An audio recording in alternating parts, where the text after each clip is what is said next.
5 o'clock now, so we are going to get started. We have about a little over half, close to everybody though. So you can go ahead. Cool. I'll do some intros after the first couple of minutes. We do want to get started right on time because we have a lot to cover today. I'm Monica Kile with I Love Burg.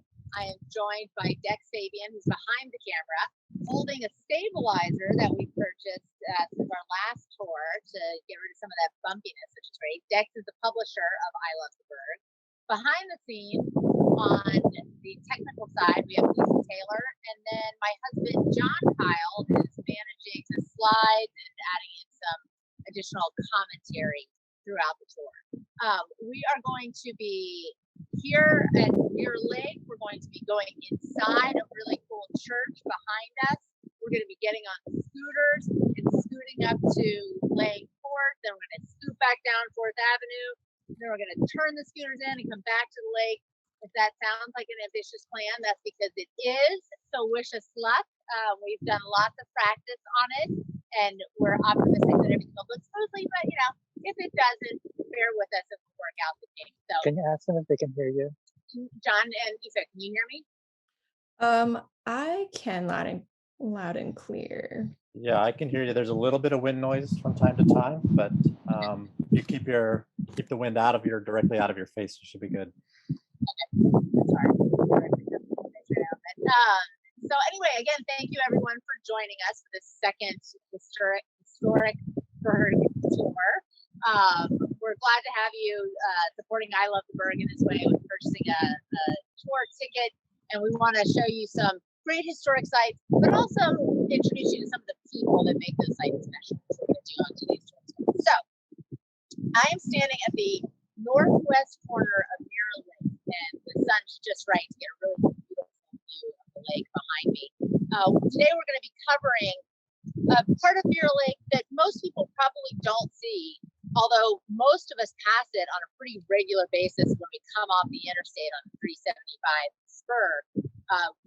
Many of you are probably familiar with the lake itself and the historic buildings that are directly on the perimeter, but today we're going to go just off of Mirror Lake to explore some really hidden gems, these historic bungalow courts that we have in St. Petersburg that are quickly disappearing. Really a unique style. We don't have a ton of them, but the ones we have are great. We're going to visit 2 of those today and show you a part of St. Pete you probably have not seen before. But before we do that, let me orient you. John, go ahead and pull up the map and show where I am. I'm on the northwest corner of Mirror Lake. I think I'm small up in the corner of your screen now, but directly across the lake from me, there's a tall gray building. That's the county courthouse. To the east of it, you can't see it, but that's where City Hall sits. Then to the north of City Hall, a little ways, we have the Mirror Lake Library. And then sort of northwest of that, we have the Shuffleboard Club. And then north of that, we have St. Peter, the original St. Petersburg High School. And then that brings us full circle back to where I'm standing, and actually the church that we're going to be going into later. So John, pull up the pictures of those historic buildings I just mentioned. We have City Hall, which was built in 1937.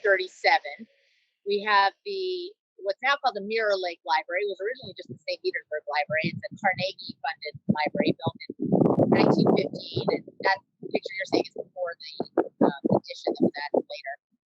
Then we have, of course, the world-famous Shuffleboard Club, the world's largest shuffleboard club, and home to the International Shuffleboard Club Hall of Fame is located there. That was begun in about 1923 and expanded throughout until about 1939. I don't think I have a picture of the high school. We'll be walking by there later. So it's quite a collection of important civic buildings, as you can see. And that was intentional. In 1922, a man named John Nolan, who is now really one of the country's most famous urban planners, is now recognized as the father of new urbanism. John Nolan spent a year here in 1922 developing a master plan for the city, which was unfortunately never fully adopted. That's a topic for another video. But John Nolan had this to say about Mirror Lake after the year he spent here in 1922. He said, St. Petersburg does not need any elaborately planned civic centers such as San Diego, St. Louis, and Denver have. nature having provided it with one of the finest I have ever seen in any country. And John, you know what? Go ahead and make me big while I read this, because it's such a beautiful view of the lake behind me. I really appreciate what he's saying. No matter what any wrong-minded administrations may do to it, or what other municipal developments may be undertaken to mar or change its nature-intended mission, Mirror Lake was made by nature the civic center of St. Petersburg, and the civic center of St. Petersburg it will forever be. St. Petersburg's only need, said Mr. Nolan, will be to preserve all the natural beauties and charms of Mirror Lake, place all the city's public buildings and show places and strategic places around it, and watch it grow to one of the beauty spots of America, and decorate St. Petersburg for one of the most beautiful cities in the entire world. That from one of the greatest urban planners in the history of our country. And really, you can see why. I mean, what a beautiful perspective on downtown. You can see we have our taller buildings, sort of the core of our density, a little beyond here. This gives you kind of a respite from the busyness of the traditional business district of downtown. So we did put our civic buildings on Mirror Lake, as I said, City Hall, the library, the recreation complex, and the shuffleboard club. We also had our schools on Mirror Lake, so many of which are still remaining today.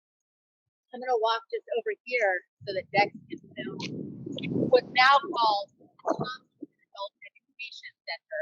But this is one of 5 schools that originally lined the shores of Mirror Lake. John, go ahead and throw those early pictures of St. Petersburg's first school. John, what's the year on that, the graded school? Is it 1893 that was built? Yeah, 1893. So that was in the location of where City Hall is now. That was the St. Petersburg graded school. That's obviously since been demolished. In 1901, they added an annex to it, this yellow brick building, which is still standing today. So that building has been there since 1901. That's now called the City Hall Annex. It's home to the greenhouse program. And then a couple of years later, across the street, they built the St. Petersburg High School, which is really a teacher training school. That lasted for many years and then was turned into St. Petersburg Junior College, and then later actually moved a little bit down the road and turned into the first building of the Pinellas County Health Department. And then, of course, we had behind me what was St. Petersburg Junior High School, which was built in 1924. And right across from it was the St. Petersburg High School, which was built in 1919. We're going to get a closer view of that in just a few minutes. But the St. Petersburg High was built in 1919, right in the middle, right at the beginning of St. Petersburg's second major population boom. So it was built and opened in 1919. By 1926, we'd already outgrown this school. We had too many high school students to fit into this school. So they actually built the current St. Petersburg High on 5th Avenue North, and this turned into another junior high. So we actually had 2 junior highs, a boys junior high and a girls junior high.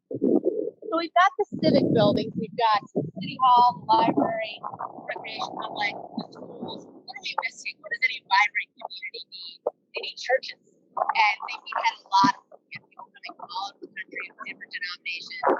Many of the churches located around Williams Park, but we had 2 here on Mirror Lake. We're actually going to get to go into that one over there for a quick tour. And John, as we cross the street, why don't you throw up a picture of the other church and tell them a little bit about the other church here on Mirror Lake? You there, John? Maybe muted. Yeah, we're having some audio issues. You're kind of cutting in and out a little. So anyway, I apologize for some of the audio issues, but yeah, the Unitarian Universalist Church, which is just around the lake from where Monica is interesting, partially because it's always been a Unitarian Universalist church. A lot of our churches in St. Petersburg have changed denominations over the years. This one was built in 1925, and it's a great example of a mission revival style. It was designed by an architect from Boston who had to be persuaded to include heating in the building. He thought, certainly Florida does not need heat in the building. And they explained, well, yeah, there are a few days like today where it's a little windy and cool that we do want heat. And this was a progressive congregation that was combined between the Unitarians and Universalists to build the church. Their first 2 ministers were women, which is interesting for the 1920s. and was a harbinger of things to come because they combined 25 years before the National Congregation of Unitarians and Universalists combined. So St. Petersburg was ahead of the curve on that, and it looks like you guys are ready there inside the Bridgepoint Church. All right, John, if you're still having trouble with audio, let me know if I can talk louder. Will do. We're getting some echo right now. Okay, maybe my mask. So as you can see, we've masked up because we've come inside the Bridgepoint Church, and I am joined now by Mike Salafi, who is the executive pastor of Bridgepoint Church, and he's going to tell us a little bit about this historic building that we're in now, and then a little bit later about Bridgepoint Church itself. So, Mike, thank you very much for welcoming us in. I'm we're happy to be here, and I'd love for you to tell me. They see me outside, and they've learned a little bit about the other buildings along there, but we love to hear a little bit about the church. Sure. So we're way over here in Tyler. Tyler's one of our pastors, and Melanie does our outreach divisions. So yeah, it's a really cool building. I'm excited to be the owners of it, but it was built in 1926. See how the foundation set up there. It was originally formed in the 1900s as First Christian Church, and then sadly during the Depression they lost the building to the bank. And so, like a lot of other places where you experience hardship, then the bank lost to the federal government. And then after the Depression, the government was building to the group of people that founded the church, and they reformed as Mirror Lake Christian Church. So they began meeting here, and again, very cool building. We can walk inside. Yeah, that would be great. As we walk inside, do you mind telling me how Bridgepoint came to own it? You just purchased it up here. Sure, yeah. We purchased it in 2016.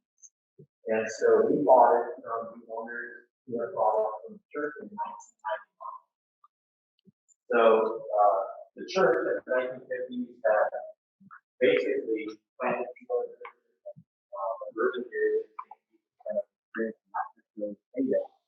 Monica, let me stop you for a second because we're having a very, very hard time with the audio. This was working quite well earlier, and we're having a very difficult time. I wonder, maybe try it without the earbud and try just using straight off the audio off the phone. Let me take the earbuds out. I think I have to put them into my having trouble with that. Okay. Hang on one second. We're gonna move the earbuds. Protect the ears too, so that it doesn't turn off.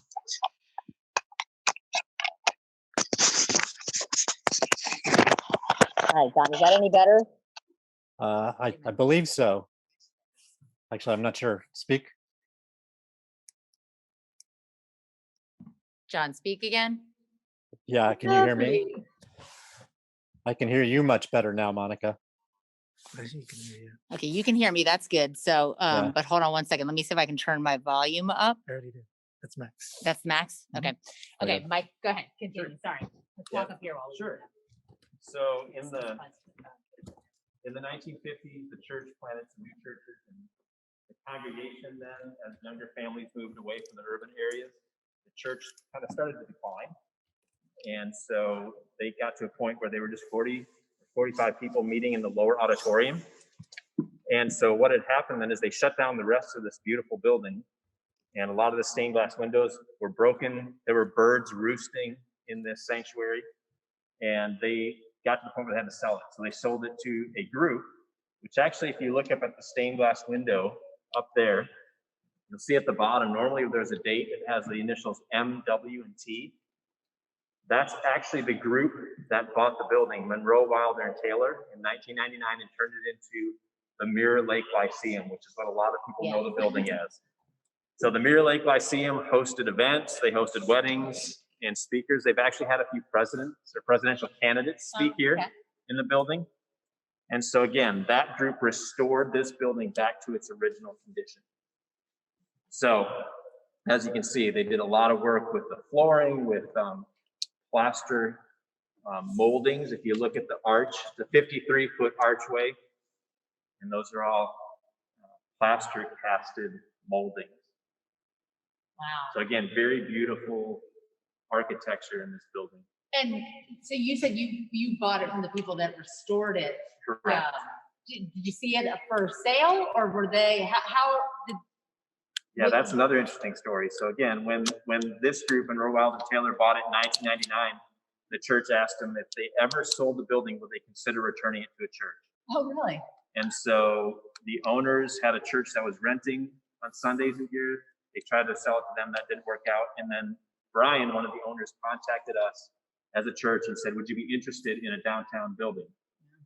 So the rest is history. Kind of from there, we fell in love with the building, and that's how we got Well, here. I know a lot of people were concerned about, because it's not a locally landmarked building, that it might be torn down. So I know there's a lot of people that were happy when Bridgepoint purchased it. So tell me a little bit about Bridgepoint. As I mentioned earlier, when we do these historic tours of buildings, you know, a building doesn't really mean anything if it doesn't have people and, you know, groups and community activities happening inside of it. So tell us a little bit about Bridgepoint Church. I'm going to let Tyler speak to that. Great. So. Yeah, the opportunity to be here for our downtown campus was just an opportunity to come into something historic that had so much history, so much experience in it, and bring a little energy into it to be able to create a space that fulfills Bridgepoint's mission, which is helping all people get closer to God.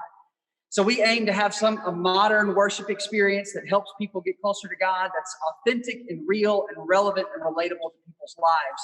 So you add a little energy in the midst of the history, and Sunday mornings are a lot of fun in those buildings. I see that. So how often do you have, and how is it working with COVID? How do you have? Yeah, we're doing at this campus one service at 10 a.m. right now, all masks, obviously required. Our seats are spaced out enough so that you can come and sit with your household, space in between it. But it hasn't slowed us down. We have an online experience too from our broadcast campus across town. But this campus still gets rocking, and the space paired with the seats that are upstairs, we got plenty of space for folks to spread out and still get a great experience out of it. Excellent. So I know you mentioned that service is, you know, a big part of your mission. And when I was talking with Mike the other day, he told me about a program that I thought sounded particularly interesting, and it was something to do with beds and children. Yeah. You going to tell us about that? Absolutely. So we firmly believe here that as the church, we're not necessarily called to just come to a building on Sunday to worship, but be the church outside of the building. And so one of the programs that started here in St. Petersburg is a program that we started out of Bridgepoint Church called Building Beds. And we began that program in 2014. And since its inception in that year, we've now delivered 2,902 beds to children in need in Pinellas County. We work with different caseworkers, community service agencies, the schools in the district, in the county to identify families in need of children that basically don't have a place of their own to sleep in. They're either sharing a bed, they're sleeping on the floor. A lot of these families are transitioning from homelessness or houselessness to a more permanent housing situation. So it's a huge blessing. We get to go in, volunteers cut the wood, they build the bed parts, we go and deliver and make the beds inside the homes. And so it's a really special way to, again, just bring the joy and the love that we receive out to others in our community. And our warehouse is actually like right around the corner. So it's a perfect position right here being in downtown to be able to meet the needs of those around us. Sure. Yeah. And Wonderful. so we love to do lots of things in the community, partnering with different organizations, and building beds is definitely one of those where we get to go out and be just light in St. Pete and in Pinellas County as a whole. We love it. Well, thank you so much. It's fascinating. And I have to commend Bridgepoint Church and kind of the service work you're doing, but also the fact that, you know, I think you really represent St. Pete in a way, because there is this sort of melding of the historic character, but re-energizing it and bringing new life to it and making it relevant, which you're very clearly doing with your beds program. So we're really grateful to you for letting us come in and see the building today and learning a little bit about Bridgepoint Church. We're going to be on our way and try see if we can get our technical issues taken care of and get on our scooters. So wish us luck. Well, Thanks nice for to have coming. you here. Thank you so much for having us. Bye, guys. Take care. We'll push on the way out, right? We push on the- John, can you still hear us, John, and speak loudly I so sure I can hear can. you? Yeah, can you hear me? Is that a yes? Okay. That was a yes. John, I can't hear you very well because I'm far away from the phone. So once we get past the high school, I'm going to try putting the earbuds back in so that I can Okay. hear you when Deb and I are traveling on the scooter. Sounds So good. for Sounds good. now, we're going to walk. Thanks, Mike. we're going to be walking in front of St. Petersburg High School, which again was built in 1919. And this is kind of the side of it Dex is showing now. It's a Mediterranean revival style. Oh, thanks. It's a Mediterranean revival style building, which a lot of our large public buildings were designed. It was a style used on a lot of our large public buildings. Some characteristics of Mediterranean revival style are arched windows, which you'll see when we get past this tree here, tile roofs, which this building has, a stucco finish, which again, this building has. And Dex, when we get right up here, you'll be able to see how right over the doorway, it says St. Petersburg High School. And another great example of adaptive reuse, which is reusing a building for a new purpose. This was turned into condominiums in the 1990s. So glad, and look at the tiles above the medallions above the windows are beautiful as well. I mentioned that this was after we'll walk on to the scooters. After they built the new high school out on 5th Avenue North, this was turned into, I can't remember if it was the girls or the boys school, but it was turned into a junior high. And what is now the Tomlinson Center was the boys junior high. What I did not specifically say, but what I should point out is that these were schools for white children in St. Petersburg.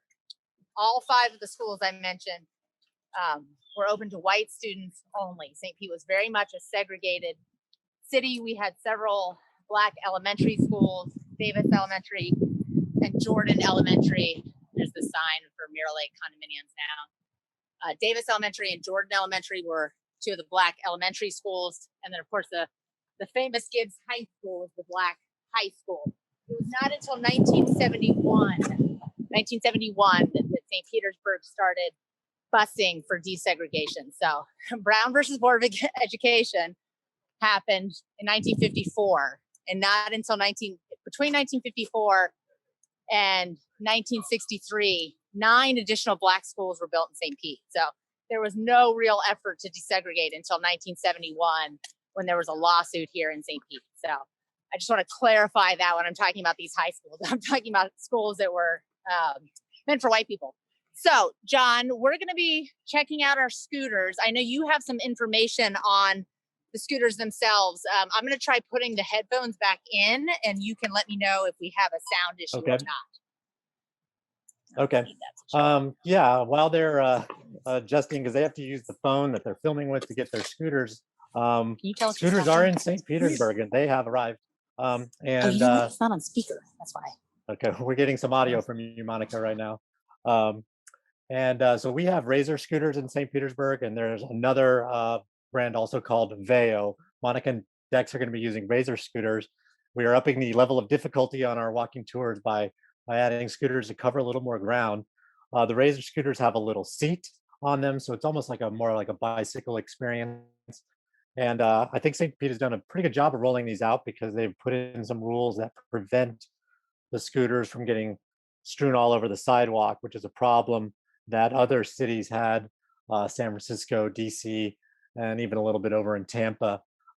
We had some issues with scooters getting left, but St. Pete's done a pretty good job. And so Monica and Dex are going to be using those scooters to get from the high school and shuffleboard area over to these bungalow courts. One of the things you may wonder is, how does Monica get all this information? How does she know all this? Who wrote this down? And the answer to that is really nobody wrote this down. There wasn't really anybody thinking, oh, well, we should write down when every building was built during this period of time. Monica uses a resource called the Sanborn maps. And some of you may know what these are. The Sanborn maps were developed for fire insurance purposes. So I just threw up a little map on here on the screen, and this is St. Petersburg. This is 1899, and these colored squares, these rectangles. Hey John, can you hear me? I can. Okay, I can. Okay, I've got it back. I've got the earbuds back on. Dex and I are Okay. taking off on the scooters, so Okay, good. I'll let you know when we get to Lane Court. It should be about Okay. 2 to 3 minutes. Okay, Very bye. good. That'll give me enough time to finish this. Perfect. So the Sanborn maps are for fire insurance purposes, as I mentioned, and they're basically explained what material buildings were made of. How close were they to sources of water? How close were they to other buildings that might catch on fire? What were the prevailing winds in the area? And so this map would imply that there weren't many structures in the areas that are just white, not colored in here. You fast forward 5 years, you can see that now we have 6 pages of Sanborn maps, each one of these colors representing a page. And the lake is going to change shape a little bit because they're starting to fill in the edges, and it's going to get a little smaller, not only because the lake itself was getting smaller, but because the area that we're showing on the map is getting larger. And you can see by 1908, we had quite a bit of expansion on the east side of the lake. 1913 is where we first begin to get to where Monica and Dex are heading right now, and that's square 10 here. And this is where you're going to find Lane Court and Moffitt Court, which they're going to be visiting, and a couple of the little charming little streets that they're going to be visiting. And you can also see that most of our development all these years was really between the lake and the waterfront, and that really supports what John Nolan said about the lake being so important.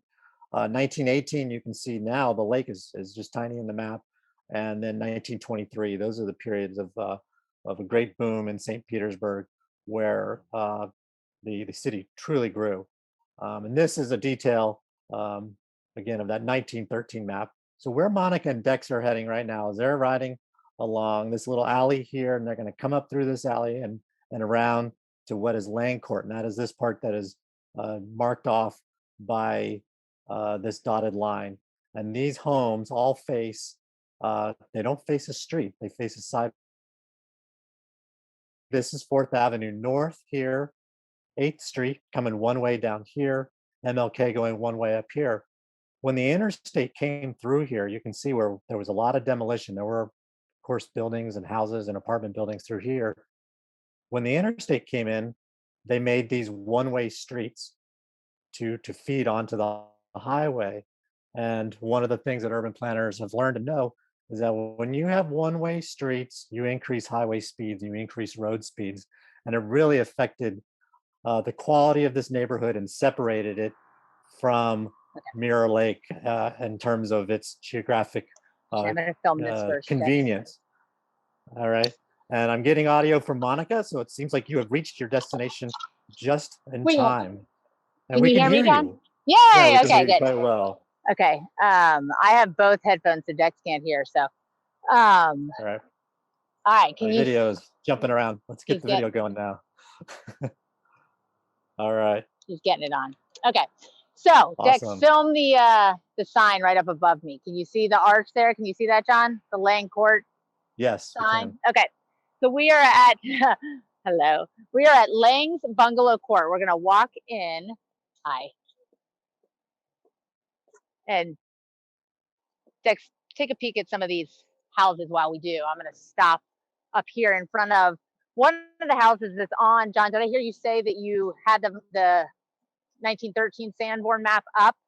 I have it ready. You ready to see Okay, it? but I didn't know if you had it up or not yet already. No, I anyway, don't. We're showing you guys right now. We're checking out the court with you. On the 1913 Sanborn map, this house that Dex is filming right now is one of the 4 houses that was in the court at that point in 1913. So, and I wanted to point this one out in particular. Dex filmed the bougainvillea, the beautiful flowers. I think this one is particularly fun because when I was doing some newspaper research, I found an advertisement where this house was being sold, and they promoted that it had a beautiful rose garden. So I love that, here 100+ years later, we still have a beautiful garden in this space, and I just think that's sort of I just shared that. I'm sharing that ad right now, Mon, so they can see the ad.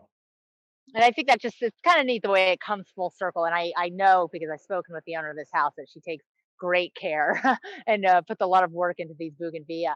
Across the way from this house, on the other side of the court, is John, you have a picture of it, the Al Lang home. So put that picture up for me. And then we'll show how remarkably similar the house is today. This was the home of Al Lang, who was and Isa, I should have given you the heads up to make sure you give us a warning in probably about 6 minutes from now so our scooters don't die on us. You're almost, I've got a timer on. Yeah, thanks. So Al Lang came from Pittsburgh, Pennsylvania, moved here in about 1912, a period of time in which St. Petersburg was booming. So between the 1910 census and the 1920 census, the population of St. Petersburg grew from 4,500 people to 14,000 people. So from 4,500 to 14,000 people. So these people need a place to live. So real estate is going through the roof. Al Lang decides he wants to get in on that. He buys this entire area of this block, divides it into 14 lots, and decides to build a bungalow court, which is something that he's seen on his honeymoon in Pasadena, California. They were wildly popular. At one time, there's more than 400 bungalow courts in Pasadena alone, lots of them in LA as well. Today, there's still 112 bungalow courts in Pasadena.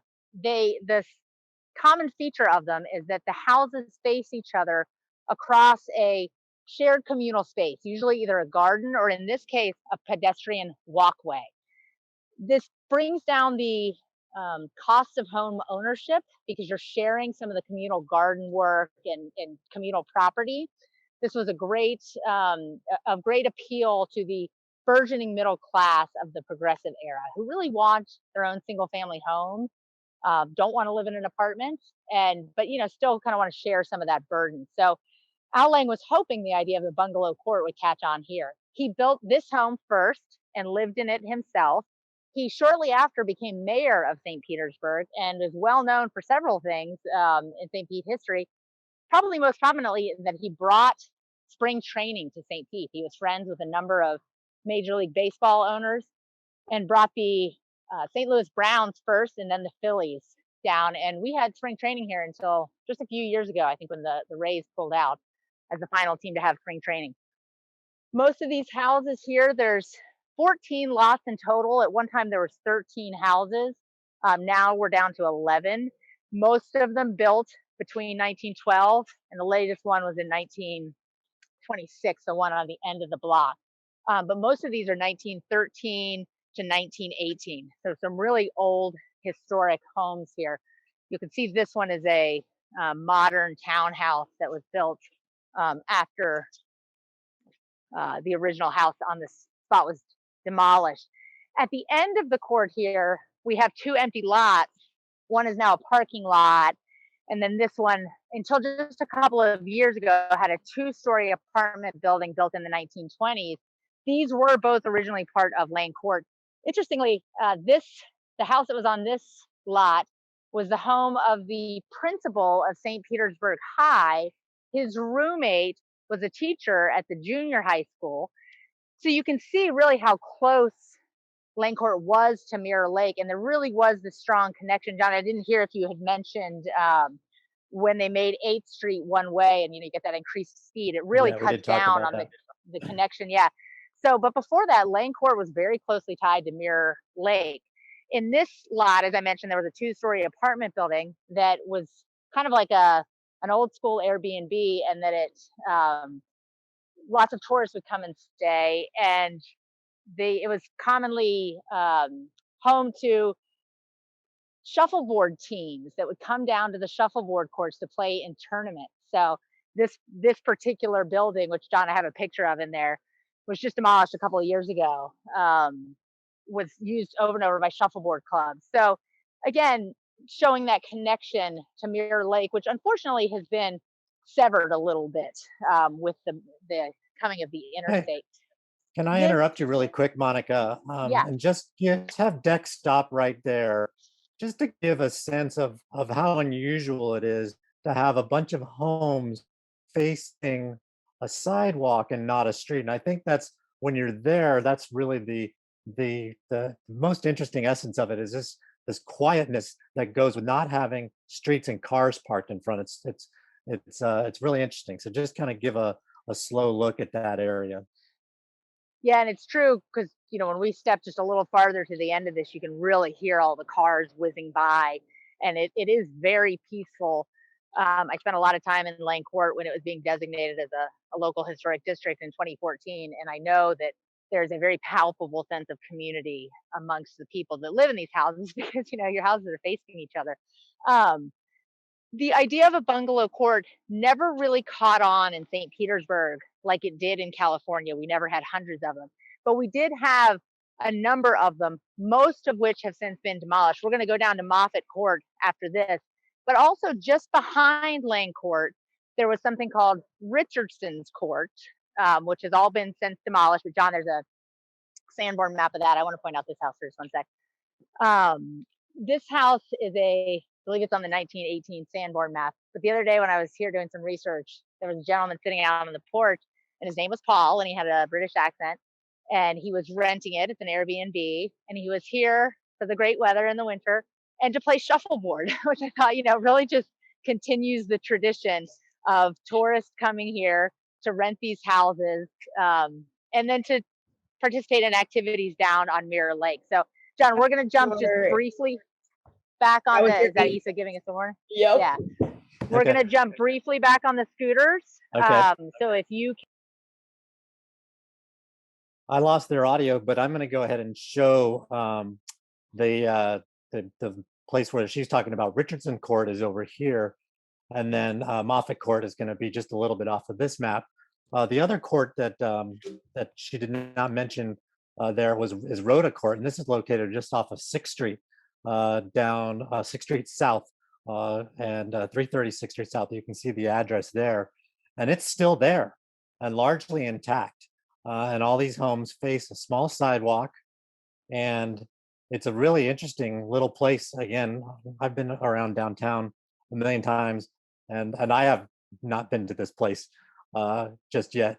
The other interesting thing I wanted to show you really quick was just a few shots of the inside of the Al Lang house, because the people who owned it did a really nice job taking care of it. Bought it for $80,000 back in 2010 and sold it for close to $400,000 in 2019. So 10 years ago, all the homes in Lang Court were in the under $100,000 range. The designation took place in 2014.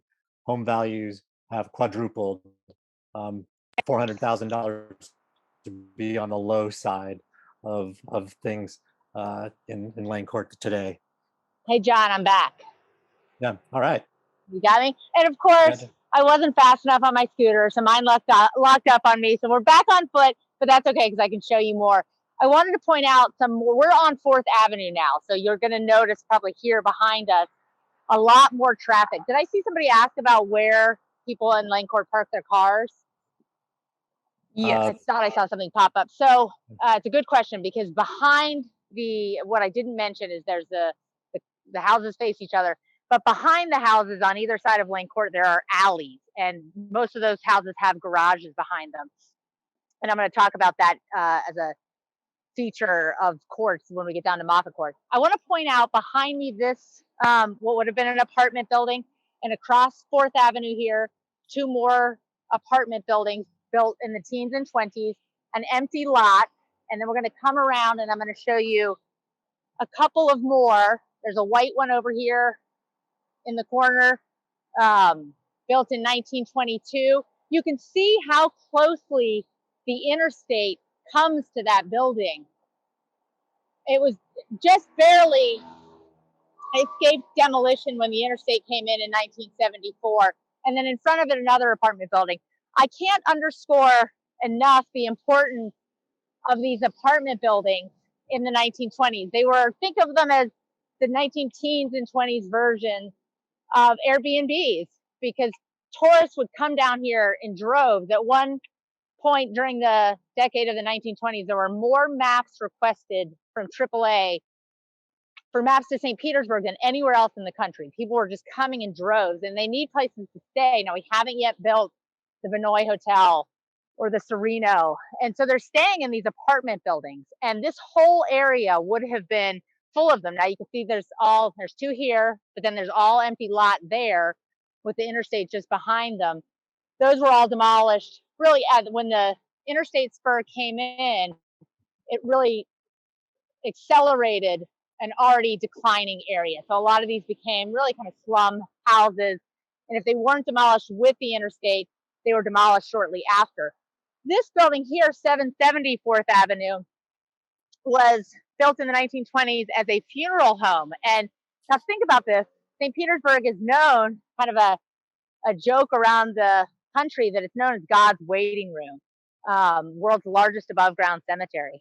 What's a good business to be in when most of your population and your visitors are elderly? The funeral home business. So this was a funeral home for more than 60 years. It closed in the 1980s and became a wedding dress boutique. So you can still see the pictures in the windows there. I actually tried on wedding dresses here. I did not know that I have been changing in a room where, they may have dressed dead bodies at one point. It closed as a wedding dress boutique a couple of years ago. It was purchased by a developer and was slated for demolition last year. As was this house, this yellow house just beyond it, which we're going to walk onto now. We're turning onto Moffett Court. So they were going to demolish this building and this yellow house down the way and build a very tall high-rise apartment building in this location. So we're now on Moffett Court, just down a ways from Lane Court. And Dex, we're going to come down just a little bit farther here to stand in front of this house, which is featured on the 1913 Sanborn maps. And John, I don't think I ever had you pull up and show the evolution of, but you could, if you're able to go back to those now, maybe you could quickly show the evolution of the Sanborn maps from 1913 to 1918 to 1923. Do you have that up, John? Yeah, give me 1 second and I will. Because I want to show how Lane Court, and you can see Moffett Court on it as well, really fills in. So in 1913, Lane Court had 4 houses on it, I believe. By 1918, it has 8 houses. By 1923, it has 9. Same with Moffett Court.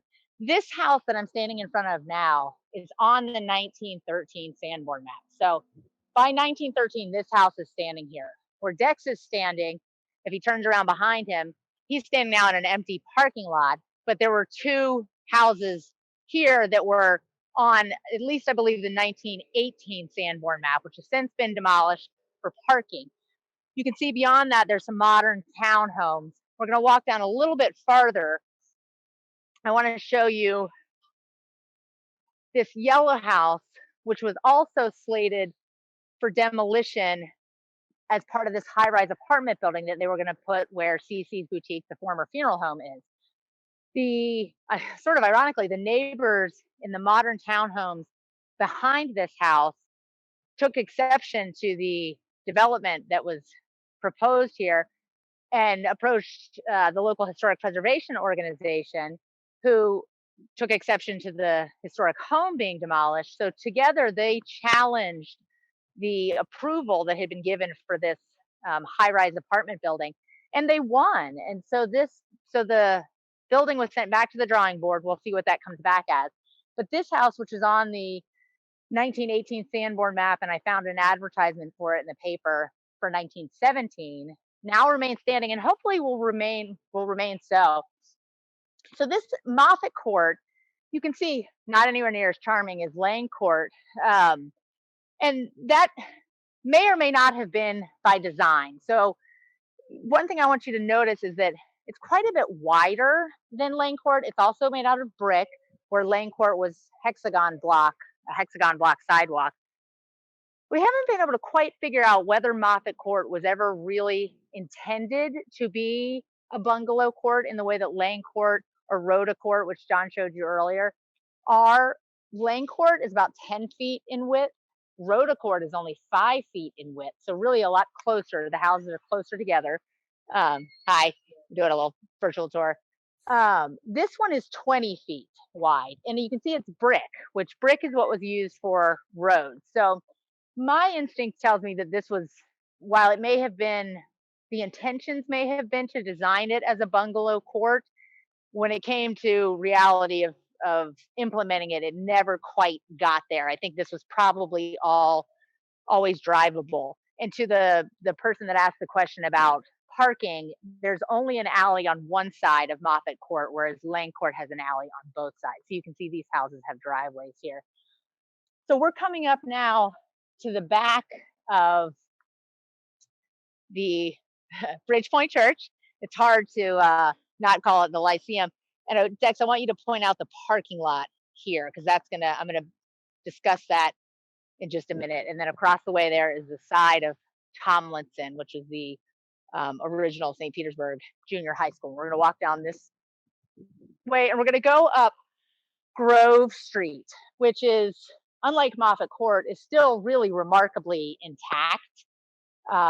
Moffett Court has lost a lot of what we call its historical integrity. Grove Street has most of its buildings, most of which were in place by 1918, and they're still in use. Several apartment buildings, as the one here on my right and the one on my left, are both apartment buildings. We'll get a look at them from the front. I want to point out on this blue building, you can see that it's stucco. John's going to talk about stucco in just a minute, but I want you to point out that I want you to see the sort of trowel marks on this. You can see a different style of trowel mark on this stucco building. But when you come to the front of this blue building, it's not the same. It looks like stone. And that's actually a covering, almost an old style vinyl siding called permastone. And actually in the middle, the Deck's gonna give you a close up. Look, this one's been painted. It's not real stone. It's like a cement mixture that's put on top of buildings, usually wood or brick or something that's hard to take care of. And you can see in the middle, they've got the more traditional vinyl siding. Come up this way, Dex. So permastone was a very popular siding in about the 1950s or so, maybe a little bit earlier too. And it's known kind of as the polyester of brick. It was cheap, it was easy, it was a great way to protect your building and not have to do the upkeep. But it's kind of funny on that one how you can see the stucco on the back portion of the building and the permastone on the front. This building, this apartment building called the Law Tone, is a Mission Revival style building, which you can always tell a Mission style building by the parapet up near the top. If it looks like the Alamo, it's a Mission style building. The tile around where it says Law Tone, you usually saw that on Mission style or Mediterranean Revival style buildings. But you can really see those deep trowel marks on this building as well. John, throw up that slide of the different styles of stucco. Kind of a fun thing when you notice stucco buildings in St. Petersburg is to pay attention to the styling of the stucco, because different artisans would apply the stucco in different ways. And I had John take some pictures earlier of some houses in our neighborhood, the Old Northeast, that were, one of them, the green one, really looks like leaves in the way that they applied the stucco. So you'll notice it now that I pointed it out, how the stucco is applied in lots of different ways. That picture of the different types of stucco I took from the design guidelines put out by the St. Petersburg, the Historic Preservation Department of the city. So, but Dex, film these ones, 330 and the house next door. Look at these great bungalows designed really in a craftsman style, which was a very popular style here in St. Petersburg in the 19 teens and 20s. And look how intact they are, and really well cared for.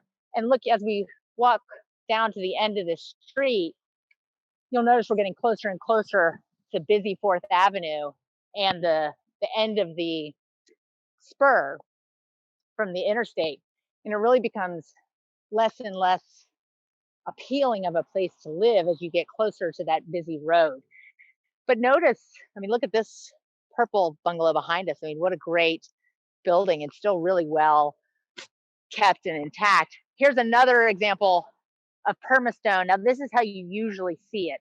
You don't often see it painted. This looks more like stone. This is a 1913 building. It's at least it's on the 1913 Sanborn map, so it's at least that old and covered over in permastone. Let's walk out here to 4th Avenue. I'm going to show you two more houses that would be very easy to miss when you're zipping off the interstate. Here, let's come down to this one next. I want to throw out a couple of quick questions that were asked, Mon. Someone asked if the name Moffett Court is related to Moffitt Cancer Center, and the answer is they're not. They're spelled differently, and Moffett Court was named after the first mayor of St. Petersburg. Is that correct? Yes. Yeah. I'm glad you researched that because I knew it was named after David Moffett, who was the first mayor, and he owned a big orange grove in the northwestern corner of Mirror Lake. I could not have told you if he was related to Moffitt Cancer Center, so I'm glad you found that part out. I wanted to show this wonderful Queen Anne style cottage here on 4th Avenue. So easy to miss, and a great architectural historian in the city, Howard Hansen, said that this house was built circa 1905. I'm not quite sure where he got that piece of information, but I trust anything Howard says. So it's really one of the oldest standing buildings in the city, and you can see the great gingerbread detail up at the top there. Again, really easy to miss. Look at these cars zooming past us on 4th Avenue. We're going to walk just around the corner as we wrap up. I want to point out a last couple of buildings. The other question that came in, Mon, was when the highway was built there. And I took the liberty of looking it up in case you didn't know it off the top of your head, but 1979 was when 375 cut through there. Well, I know that they at least started working on it as early as 1974, 1975. Yeah. Because there that's were at two least phases, when actually. Okay. Yeah. And I know that's when a lot of the sort of preservation battles, because there was a real effort, and make sure you get that great bungalow there as well. There was quite an effort to not have the spurs come into downtown, and certainly not to have as many as we did. There was a real argument that, why do we need two spurs coming in with just a very short distance of each other? And the other interesting thing to note, a lot of times when they built the interstate, they often ran them through what were considered slum communities, which are often historically African-American communities. And they'd run the interstate through, but they wouldn't put on-ramps or exit ramps. So, you could have the interstate sort of decimate your community, but not be able to get on or off of it near your home. So it's not funny. I'm laughing at the absurdity of it. So I want Dex to we're now on 7th Street, so we're on the other side of the high school. But I wanted Dex to get a view of this house, this prairie style house at 357th Street, and then show how the interstate spur is coming, right in, zooming off of it, how close that is.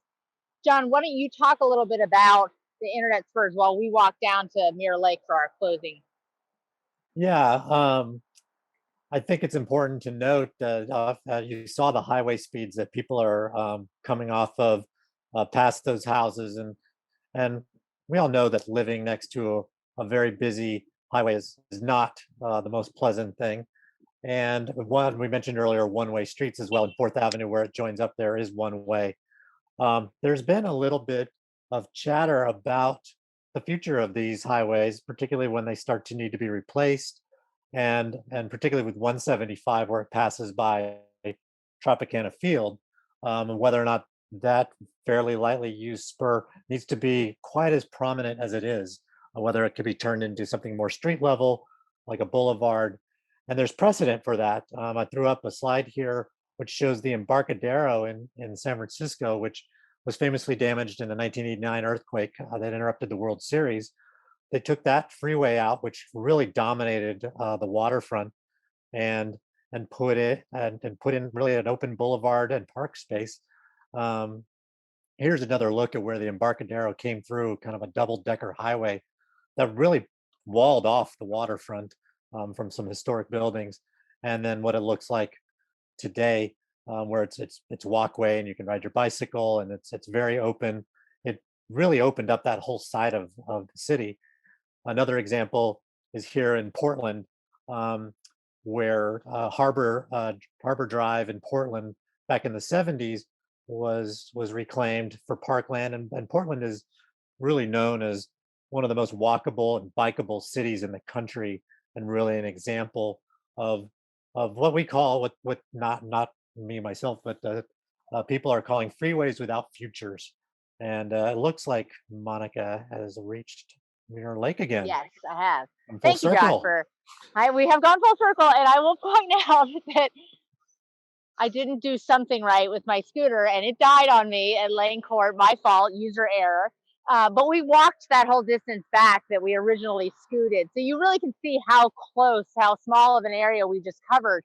But what a huge collection of great old buildings that my guess is many of our viewers have never seen before. So I just want to wrap up, but again, by pointing out the beauty of Mirror Lake and the proximity of all these great buildings, both the large civic buildings and these charming historic homes.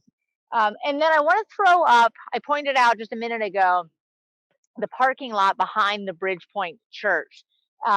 They recently sold their parking lot to a developer, and there's a, I don't know if it's a condo or an apartment building going up in that lot. John, go ahead and throw that picture up. What John Nolan said about, preserving Mirror Lake, it could be threatened by the scale of development. One of the things that makes Mirror Lake so charming is it has a very low scale of development. There's no buildings more than 2 or 3 stories along the perimeter. The condo that's going to go up here, Reflections is what it's called, is massive. And John, point out where the Bridgepoint Church is that we were in, and the Circling it scale. right now, which You can really appears see to be the how- largest building.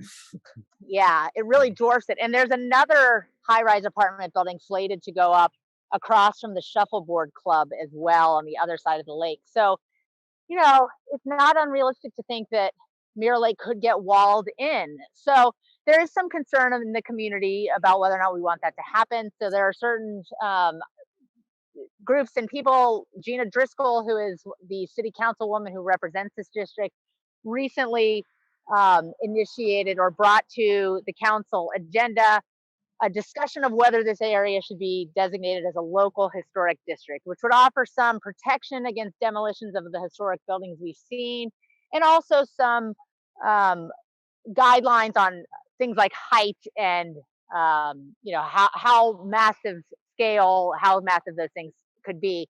And I'm a fan of density. I want to make that clear. I believe in density and things like scooters that make our cities more walkable, but we do need to be mindful of the gem that we have here on Mirror Lake, which I hope that we have shown you a little bit of today.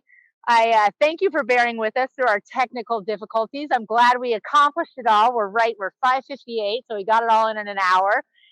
Thank you to Isa for manning our technical side, and John for his additions of content. Dex, fabulous cameraman. I also want to thank Emily Owen and Peter Belmont from Preserve the Burg, who helped me a lot with research, and Kelly Perkins from the city of St. Pete, who added a lot as well. So that's it for us. We'll be back soon with another historic Burg tour, and we hope to see you then. Thanks for joining us. Bye.